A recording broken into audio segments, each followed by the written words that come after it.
आणि एक अतिशय महत्त्वाची बातमी यावेळेस बातमीपत्रात आलेली आहे। भिवंडीतील प्लास्टिक कारखान्याला भीषण आग लागलेली आहे। आगीमध्ये 4 कामगारांचा होरपळून मृत्यू झालाय। अग्निशमन दलाच्या 6 गाड्या घटनास्थळी दाखल झाल्यात। प्लास्टिक कारखान्याच्या गोदामाला ही भीषण आग लागली आहे।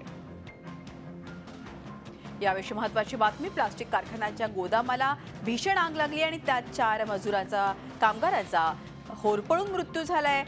अतिशय दुर्दैवी अशी बातमी। प्रचंड ही आग मोठ्या प्रमाणात लागलेली दिसते आणि अर्थातच प्लास्टिक कारखाना आहे, त्यामुळे एकूणच उष्णता किती असू शकते हे आपण समजू शकतो। भिवंडीतला हा कारखाना आहे। 30-25 लोग हैं वहाँ पर, लेडीज जेंट्स नहीं, बहुत जेंट्स लेके, लेकिन लेडीज ले 30-35 थे, 3 लेडीज अंदर ही है, सब सब निकल के आए, बाकी सब बाहर आ गए। बाहर आ गए। 3 लेडीज अंदर ही रह गए। हाँ, 3 लेडीज अंदर ही रह गए।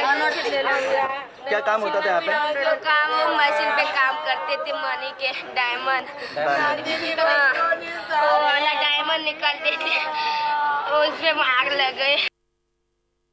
आणि एकूणच या संदर्भात अधिक माहिती घेऊयात। आपले प्रतिनिधी कपिल राऊत आपल्या बरोबर आहे। कपिल, कशी एकूणच ही आग लागली या संदर्भात काही कळतंय का आणि आता आगीचं स्वरूप काय आहे? मृदुला, सर्वात महत्वाचं म्हणजे आता आग विझलेली आहे। पूर्णतः आगीवरती काबू अग्निशमन दलाने हे केलेलं आहे, आग विझवून टाकलेली आहे। सर्वात महत्वाचं म्हणजे त्या आगीमध्ये 4 जणांचा मृत्यू झालेला आहे। त्यात 3 ह्या महिला आहेत, 1 पुरुष आहेत। त्यांना कायम हॉस्पिटल हलवण्यात आलेलं आहे, तर 2 गंभीररित्या जखमी झालेले आहेत। जवळपास 16 ते 17 कामगार ह्या कारखान्यात काम करत होते आणि अचानक आग लागल्याने त्यांना पळता आलं नाही। 3 ते 4 कामगार आतमध्ये अडकून बसले होते आणि एकंदरीतच आग आणि त्याच्याने सफोकेशन, 2 कारणांमुळे असा मृत्यू झालेला आहे।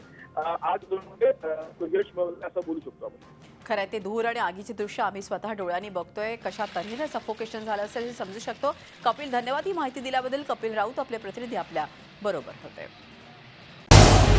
झी 24 तास रहा एक पाऊल पुढे।